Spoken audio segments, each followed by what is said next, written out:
ಓದಿ ಬ್ರಾಹ್ಮಣನಾಗೋ, ಕಾದು ಕ್ಷತ್ರಿಯನಾಗೋ, ಶೂದ್ರ ವೈಶ್ಯನೇ ಆಗೋ, ಏನಾದರೂ ಆಗೋ, ಆದರೆ ಮೊದಲು ನೀನು ಮಾನವನಾಗು ಅನ್ನುವ ಕವಿವಾಣಿಯನ್ನು ಸ್ಮರಿಸಿಕೊಳ್ತಾ ಇಂದಿನ ಈ ನ್ಯೂ ಇಂಡಸ್ ವ್ಯಾಲಿ ವಸತಿ ಶಾಲೆಯ ವಾರ್ಷಿಕೋತ್ಸವ ಸಮಾರಂಭದಲ್ಲಿ ನಮ್ಮೊಡನೆ ನಮ್ಮ ಊರಿನವರೇ ಆದಂತಹ ಒಬ್ಬ ದಕ್ಷ ಹಿರಿಯ ಪೊಲೀಸ್ ಅಧಿಕಾರಿ, ನನ್ನ ಆತ್ಮೀಯ ಮಿತ್ರರಾದ ಸನ್ಮಾನ್ಯ ರಾಜೇಶ್ ಅವರೇ,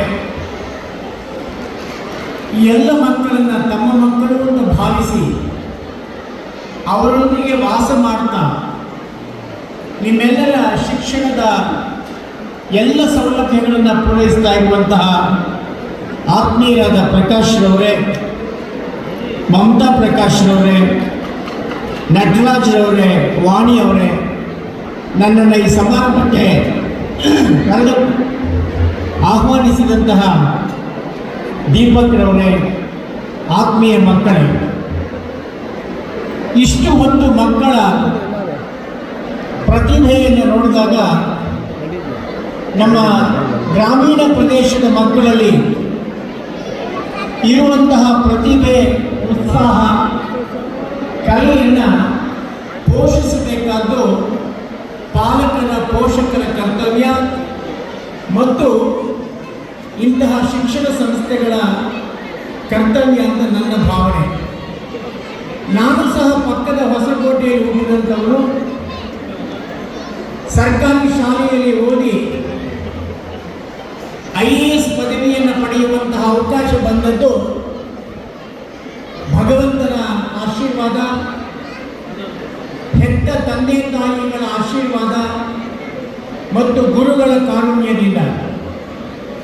ಮಕ್ಕಳಲ್ಲಿ ನಾನು ಪ್ರಾರ್ಥನೆ ಮಾಡಿಕೊಳ್ತೇನೆ, ನಾನು ಮೊದಲೇ ಹೇಳಿದಂತೆ ನೀವೇನಾದರೂ ಆಗಬಹುದು, ದೊಡ್ಡ ಸಾಫ್ಟ್ವೇರ್ ಇಂಜಿನಿಯರ್ ಆಗಬಹುದು, ದೊಡ್ಡ ಡಾಕ್ಟರ್ ಆಗಬಹುದು, ದೊಡ್ಡ ಅಧಿಕಾರಿ ಆಗಬಹುದು, ಏನಾದರೂ ಆಗಿ, ಆದರೆ ಮೊದಲು ನಿಮ್ಮ ತಂದೆ ತಾಯಿಗಳಿಗೆ ಅಚ್ಚುಮೆಚ್ಚಿನ ಮಕ್ಕಳಾಗಬೇಕು, ಅದು ಬಹಳ ಮುಖ್ಯ.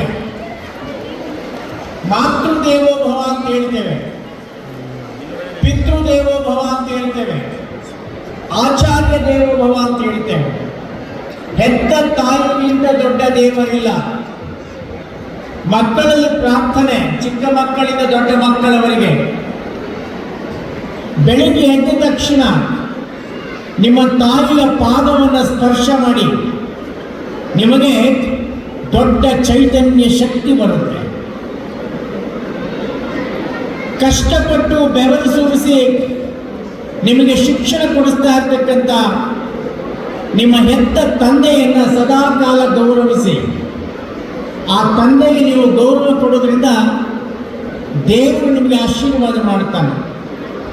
ಶಾಲೆಗೆ ಬಂದಾಗ ಅಕ್ಷರ ಕಲಿಸಿದ ಆತನ ಗುರು ಅನ್ನುವ ಮಾತಿನಂತೆ ಪಾಠವನ್ನು ಕಲಿಸುವಂತಹ ಗುರುಗಳಿಗೆ ಸದಾ ಕಾಲ ಅವರ ಗೌರವ, ಪ್ರೀತಿಯನ್ನು ಗಳಿಸುವಂಥ ರೀತಿಯಲ್ಲಿ ಅವರಿಗೆ ನೀವು ಗೌರವವನ್ನು ಸಲ್ಲಿಸಿ, ಆಗ ನಿಮಗೆ ಭಗವಂತ ಒಲಿತಾನೆ.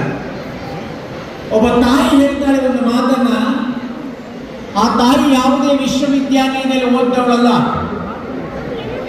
ಡಾಕ್ಟರೇಟ್ ಪಡೆದವಳಲ್ಲ, ಒಬ್ಬ ಸಾಮಾನ್ಯ ಜನಪದ ತಾಯಿ ಹೇಳ್ತಾಳೆ, ಅಮ್ಮ ನಿನ್ನ ಮಗ ಏನಾಗಬೇಕು ಅಂತ ಕೇಳಿದಾಗ ಆಕೆ ಹೇಳ್ತಾಳೆ, ನನ್ನ ಮಗ ಏನಾಗಬೇಕು ಅಂತಂದ್ರೆ ಆಚಾರಕ್ಕೆ ಅರಸಾಗು, ನೀತಿಗೆ ಪ್ರಭುವಾಗು, ಮಾತಿನಲ್ಲಿ ಚೂಡಾಮಣಿಯಾಗು ಎನಕಂದ, ಜ್ಯೋತಿಯಾಗು ಜಗಕ್ಕೆಲ್ಲ, ಜ್ಯೋತಿಯಾಗು ಜಗಕ್ಕೆಲ್ಲ ಅಂತ ಹೇಳ್ತಾರೆ.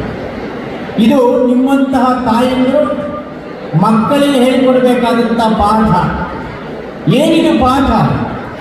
ಆಚಾರಕ್ಕೆ ಅರಸಾಗು, ಏ ಮಗನೇ ಒಳ್ಳೆಯ ನಡತೆಯನ್ನು ರೂಢಿಸಿಕೋ, ಎಲ್ಲರನ್ನೂ ಮೃದುವಾಗಿ ಮಾತನಾಡು, ಮೃದು ವಚನವೇ ಸಕಲ ಜಪಂಗಳಯ್ಯ, ಮೃದು ವಚನವೇ ಸಕಲ ತಪಂಗಳಯ್ಯ, ಸದುವಿನಯವೇ ಸದಾಶಿವನ ಒಲುಮೆಯ ಅಂತೇಳಿ ಮಕ್ಕಳಿಗೆ ಹೇಳ್ಕೊಡ್ಬೇಕು ಅಂದರೆ ಪ್ರೀತಿಯಿಂದ ಮಾತನಾಡೋದನ್ನು, ಮೃದುವಾಗಿ ಮಾತನಾಡೋದನ್ನು, ಯಾರ ಮನಸ್ಸಿಗೂ ನೋವುಂಟು ಮಾಡದಂತೆ ಮಾತನಾಡುವುದನ್ನು, ನಡತೆಯನ್ನು ಕಲಿಸಬೇಕು ನಿಮ್ಮ ಮಕ್ಕಳಿಗೆ. ಆನಂತರ ನೀತಿಗೆ ಪ್ರಭುವಾಗು. ನಮ್ಮ ಮಕ್ಕಳು ಏನು ಮಾಡಬೇಕು? ಬಸವಣ್ಣವ್ರು ಹೇಳ್ತಾರೆ, ಕಳಬೇಡ ಕೊಲಬೇಡ, ಹುಸಿಯ ನುಡಿಯಲು ಬೇಡ, ಮುನಿಯಬೇಡ, ಅನ್ಯರ ಕಂಡರೆ ಅಸಹ್ಯ ಪಡಬೇಡ, ತನ್ನ ಬಣ್ಣಿಸಬೇಡ, ಇದಿರ ಅಳಿಯಲು ಬೇಡ. ಇದೇ ಅಂತರಂಗ ಶುದ್ಧಿ, ಇದೇ ಬಹಿರಂಗ ಶುದ್ಧಿ. ಈ ಒಂದು ವಚನವನ್ನು ನಿಮ್ಮ ಮಕ್ಕಳಿಗೆ ಕುಳಿತುಕೊಂಡು ಪಾಠ ಮಾಡಿದರೆ ಆ ಮಕ್ಕಳು ನಿಮಗೆ ಹೆಮ್ಮೆ ತರುವಂತಹ ಸಾಧನೆಯ ಸಾಧಕರಾಗ್ತಾರೆ, ಈ ದೇಶದ ದೊಡ್ಡ ಪ್ರಜೆಗಳಾಗ್ತಾರೆ. ಮಕ್ಕಳನ್ನು ಕೂರಿಸ್ಕೊಳ್ಳಿ.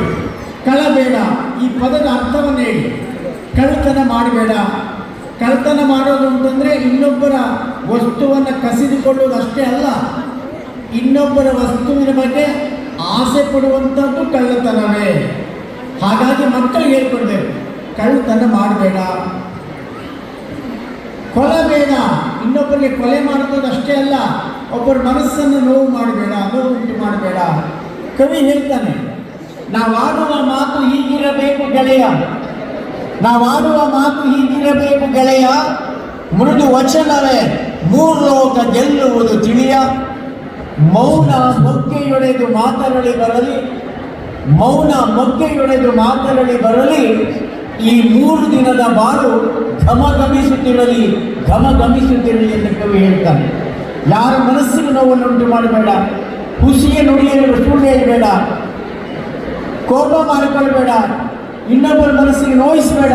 ಈ 7 ಸೂತ್ರಗಳನ್ನು ನಿಮ್ಮ ಮಕ್ಕಳಿಗೆ ಕಲಿಸ್ಕೊಟ್ರೆ ಅದು ದೊಡ್ಡ ಶಿಕ್ಷಣ ಆಗುತ್ತೆ. ಭಾಳಷ್ಟು ಜನ ತಂದೆ ತಾಯಿಗಳು ಏನು ಭಾವಿಸ್ತಾರೆ ಅಂದರೆ, ನಮ್ಮ ಮಕ್ಕಳನ್ನು ಶಾಲೆಗೆ ಕಲಿಸಿದ್ರೆ ಸಾಕು, ನಮ್ಮ ಕೆಲಸ ಮುಗಿತು ಅಂತ ಭಾವಿಸ್ತೀವಿ. ದಯವಿಟ್ಟು ಅದು ಭಾವಿಸ್ಬೇಡಿ. ನಿಮ್ಮ ಮಕ್ಕಳೊಂದಿಗೆ ಸ್ವಲ್ಪ ಸಮಯ ಕಳೀರಿ. ವಿಶೇಷವಾಗಿ ತಾಯಿಯೊಂದಿಗೆ ಪ್ರಾರ್ಥನೆ ಮಾಡಿಕೊಡ್ತಾನೆ.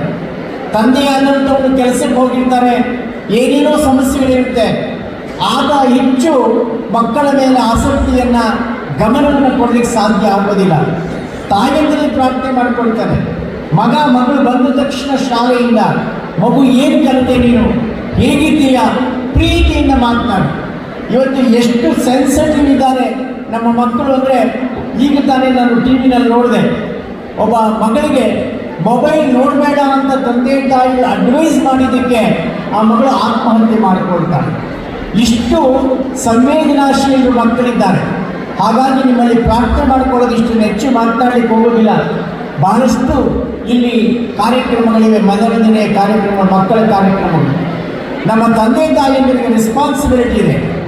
ವಿವೇಕಾನಂದರು ಅದನ್ನೇ ಒಂದು ಮಾತನ್ನು ಹೇಳ್ತಾರೆ, ನಮ್ಮ ಮಕ್ಕಳನ್ನು ಕೂರಿಸ್ಕೊಂಡು ವಿವೇಕಾನಂದರ ಬಗ್ಗೆ ಹೇಳಿ, ಬಸವಣ್ಣನವ್ರ ಬಗ್ಗೆ ಹೇಳಿ, ಮಹಾತ್ಮ ಗಾಂಧೀಜಿ ಬಗ್ಗೆ ಹೇಳಿ, ಅಬ್ದುಲ್ ಕಲಾಂ ಬಗ್ಗೆ ಹೇಳಿ, ದೊಡ್ಡ ದೊಡ್ಡ ಮಹಾನುಭಾವರ ಬಗ್ಗೆ ಹೇಳಿದಾಗ ಸಹಜವಾಗಿ ಆ ಮಕ್ಕಳಲ್ಲಿ ಒಂದು ರಾಷ್ಟ್ರ ಪ್ರಜ್ಞೆ ಬರುತ್ತೆ, ಒಂದು ವಿಶೇಷವಾದಂಥ ಕರ್ತವ್ಯ ಪ್ರಜ್ಞೆ ಬರುತ್ತೆ ಅನ್ನೋ ಮಾತನ್ನು ಈ ಸಂದರ್ಭದಲ್ಲಿ ಹೇಳ್ತಾ, ನನ್ನನ್ನು ದೀಪಕ್ರವರು ಈ ಸಮಾರಂಭಕ್ಕೆ ಕರೆಸಿದ್ದಾರೆ.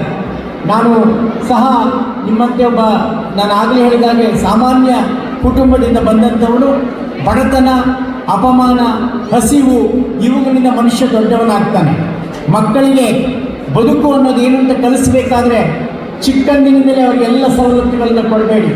ಆ ಮಕ್ಕಳು ಅರ್ಥ ಮಾಡಿಕೊಳ್ಬೇಕು, ನಾನು ಪಡೆದುಕೊಳ್ತಕ್ಕಂಥ ಒಂದೊಂದು ಸವಲತ್ತಿನ ಹಿಂದೆ ನನ್ನ ತಂದೆ ತಾಯಿಗಳ ತ್ಯಾಗ ಎಷ್ಟಿದೆ, ಬಲಿದಾನ ಎಷ್ಟಿದೆ ಅನ್ನೋದನ್ನು ಅವರು ಅರ್ಥ ಮಾಡಿಕೊಳ್ಬೇಕು ಅನ್ನೋ ಮಾತನ್ನು ಈ ಸಂದರ್ಭದಲ್ಲಿ ಹೇಳ್ತಾ, ಈ ಶಾಲೆ ನನಗೆ ಭಾಳ ಸಂತೋಷ ಆದದ್ದು, ನಮ್ಮ ದೀಪಕ್ ಮತ್ತು ಪ್ರಿನ್ಸಿಪಾಲ್ ಹೇಳ್ತಾ ಇದ್ರು, ನಮ್ಮ ಪ್ರಕಾಶ್ ಮತ್ತು ಮಮತಾ ಪ್ರಕಾಶ್ ಅವರು ಸಹ ಆ ಶಾಲಾ ಆವರಣದಲ್ಲೇ ವಾಸ ಮಾಡ್ತಾರೆ, ಮಕ್ಕಳ ಕಷ್ಟ ಸುಖಗಳನ್ನು ಕೇಳ್ತಾರೆ ಅಂಥೇಳಿ. ನಿಜವಾಗಲೂ ಶಿಕ್ಷಣ ಕೊಡಿಸ್ತಕ್ಕಂಥದ್ದು ಭಾಳ ಪವಿತ್ರವಾದ ಕೆಲಸ. ಏನೇನೋ ನಾವು ವ್ಯವಹಾರ ಮಾಡ್ಬೋದು, ಆದರೆ ಮಕ್ಕಳಿಗೆ ಶಿಕ್ಷಣ ಕೊಡಿಸ್ತಕ್ಕಂಥ ಕೆಲಸ ಬಹಳ ಒಳ್ಳೆಯ ಕೆಲಸ ಅನ್ನೋ ಮಾತನ್ನು ಈ ಸಂದರ್ಭದಲ್ಲಿ ಹೇಳ್ತಾ, ಮಕ್ಕಳೆಲ್ಲರೂ ಸಹ ತಮ್ಮ ತಂದೆ ತಾಯಿಗೆ ಗೌರವ ತರುವಂಥ ರೀತಿಯಲ್ಲಿ ಕೆಲಸ ಮಾಡಬೇಕು. ಜಿ ಟಿ ರಾಜರತ್ನಮ್ಮನ ಹೆಸರು ಕೇಳಿದ್ದೇನೆ, ಅವರ ಒಂದೇ ಒಂದು ಮಾತನ್ನು ಹೇಳಿ ನಾನು ಮಾತು ಮುಗಿಸ್ತೇನೆ. ಜಿ ಟಿ ರಾಜರತ್ನಂ ಅವರು ಒಂದು ಶಾಲೆಗೆ ಹೋಗಿ ಆ ಮಕ್ಕಳಿಗೆ ಹೇಳ್ತಾ ಇದ್ದರು, ನಿಮಗೆಲ್ಲ ಇವತ್ತೊಂದು ವಾಚ್ ತಗೊಂಡು ಬಂದಿದ್ದೇನೆ, ನಿಮಗೆಲ್ಲ ಒಂದು ವಾಚ್ ಕೊಡ್ತೇನೆ ಅಂತ ಹೇಳಿ. ಆ ಮಕ್ಕಳಿಗೆಲ್ಲ ಆಶ್ಚರ್ಯ ಆಗಿದೆ, ಇದೇನು ಈ ಅಜ್ಜ ನಮ್ಮೆಲ್ಲರಿಗೂ ವಾಚ್ ಕೊಡ್ತಾನೆ, ಏನಿದು ವಾಚ್ ಅಂತ ಹೇಳಿ. ಆಗ ರಾಜರತ್ನಂ ಹೇಳಿದರು, ವಾಚ್ ಅನ್ನುವುದು ನಾನು ಕೈಗೆ ಕಟ್ಟಿಕೊಳ್ಳುವ ವಾಚ್ ಅಲ್ಲ, ನಿಮ್ಮ ಮನಸ್ಸಿನಲ್ಲಿ ಇಟ್ಟುಕೊಳ್ಳುವ ವಾಚ್ ಅಂತ ಹೇಳಿ ಒಂದೊಂದು ಅಕ್ಷರದ ಬಗ್ಗೆ ಹೇಳ್ತಾರೆ. ವಾಚ್ನಲ್ಲಿ ಮೊದಲ ಅಕ್ಷರ W. ಅವ್ರು ಹೇಳ್ತಾರೆ ವಾಚ್ ಯುವರ್ ವರ್ಡ್ಸ್ ಅಂತ. ಆಗಲೇ ಹೇಳಿದಾಗೆ ನಾವು ಮಾತಾಡುವಾಗ ಇದು ಯಾರಿಗಾದ್ರೂ ಮನಸ್ಸಿಗೆ ನೋವಾಗ್ತದೆಯೇ, ತೊಂದರೆ ಆಗ್ತದೆ ಅಂತ ಕೇರ್ಫುಲ್ಲಾಗಿ ಮಾತನಾಡಬೇಕು. ವಾಚ್ ಯುವರ್ ವರ್ಡ್ಸ್ ಅಂತಾರೆ. ಎರಡನೇ ಅಕ್ಷರ A. Watch your action. ಮಗುವೆ, ನೀನೇನಾದರೂ ಕೆಲಸ ಮಾಡಬೇಕಾದ್ರೆ ಆ ಕೆಲಸದಿಂದ ಸಮಾಜಕ್ಕೆ ಒಳ್ಳೆಯದಾಗ್ತದೆಯೇ, ದೇಶಕ್ಕೆ ಒಳ್ಳೆಯದಾಗ್ತದೆಯೇ, ತಂದೆ ತಾಯಿಗೆ ಒಳ್ಳೆಯ ಹೆಸರು ಬರ್ತದೆ ಅಂತ ಹೇಳಿ watch your action. WA. T stands for thoughts. ಯಾವಾಗಲೂ ನೀನು ಯೋಚನೆ ಮಾಡುವಾಗ ಒಳ್ಳೆಯದನ್ನು ಯೋಚನೆ ಮಾಡು, ಏಕೆಂದರೆ ಕೆಟ್ಟದ್ದನ್ನು ಯೋಚನೆ ಮಾಡಿದಾಗ ಸಹಜವಾಗಿ ನೀನು ಕೆಟ್ಟವನಾಗ್ತೀಯ. Watch your thoughts. C stands for character. Watch your character. ನಿನ್ನ ಚಾರಿತ್ರ, ಶೀಲ ಚೆನ್ನಾಗಿರಬೇಕು. ಇವತ್ತು ನೋಡ್ತಾ ಇದ್ದೇವೆ ಪೇಪರ್ನಲ್ಲಿ ನೋಡಿದಾಗ ಅವಳನ್ನ ಇವನು ಕೊಂದ, ಇವಳನ್ನ ಅವನು ಕೊಂದ, ಇದೇನಿದು ದುರಂತ, ನಾವು ಮನುಷ್ಯರೋ ರಾಕ್ಷಸರೋ ಅನ್ನುವಂಥ ಪ್ರಶ್ನೆ ಮಾಡಿಕೊಳ್ಳುವಂಥ ಪರಿಸ್ಥಿತಿ ಬಂದಿದೆ. Watch your character. ಕೊನೆಯ ಅಕ್ಷರ H. Stand for heart. ನಮ್ಮ ಹೃದಯ ಯಾವಾಗಲೂ ದಯೆ ಧರ್ಮದ ಮೂಲವಯ್ಯ ಅಂತೇಳಿ ಪ್ರತಿಯೊಬ್ಬರ ಬಗ್ಗೆಯೂ ಪ್ರೀತಿ, ವಿಶ್ವಾಸ, ದಯೆಯನ್ನು ತೋರ್ತಕ್ಕಂಥ ಆ ದಯಾಪರವಾದ ಭಾವನೆಯನ್ನು ನಾವು ಬೆಳೆಸ್ಕೊಳ್ಬೇಕು ಅನ್ನೋ ಮಾತನ್ನು ಹೇಳ್ತಾ ನಮ್ಮ ಪಾಲಕರು ಪೋಷಕರಿಗೆ ಮತ್ತೊಂದು ಪ್ರಾರ್ಥನೆ ಮಾಡಿಕೊಳ್ತೇನೆ. ದಯಮಾಡಿ ನೀವು ಯಾವ ರೀತಿ ಇದ್ದೀರೋ ಅಷ್ಟೇ ಸಂತೃಪ್ತಿಯನ್ನು ಪಡಿ. ಯಾರೋ ಒಬ್ಬ ದೊಡ್ಡ BMW ಕಾರಲ್ಲಿ ಬಂದ ಅಥವಾ ಇನ್ಯಾವುದೋ ಒಂದು ದೊಡ್ಡ ಶ್ರೀಮಂತ ಕಟ್ಟಡವನ್ನು ಕಟ್ಟಿದ, ನಾವೆಲ್ಲ ಈ ಬಡವರು ಅನ್ನೋ ಪರಿಕಲ್ಪನೆ ಬೇಡಿ. ಭಗವಂತ ಬಡವನಾಗಿ ಹುಟ್ಟಿಸ್ಬೋದು, ಆದರೆ ಬಡವನಾಗಿ ಸಾಯಿಸೋದಿಲ್ಲ. ಆ ಹಿನ್ನೆಲೆಯಲ್ಲಿ ತಂದೆ ತಾಯಿಗಳ ಸಾಧನೆ, ಮಕ್ಕಳ ಸಾಧನೆ, ಶಿಕ್ಷಕರ ಸಾಧನೆ ಬಹಳ ಮುಖ್ಯ ಅಂತ ಹೇಳ್ತಾ ಈ ಶಾಲೆ ಇದೆ, ಈ ಶಾಲೆಯ ವ್ಯವಸ್ಥಾಪಕರಿಗೆ ತುಂಬ ಅಭಿನಂದನೆ ಸಲ್ಲಿಸಿ ನನ್ನ ಮಾತನ್ನು ಮುಗಿಸ್ತೇನೆ. ನಮಸ್ಕಾರ.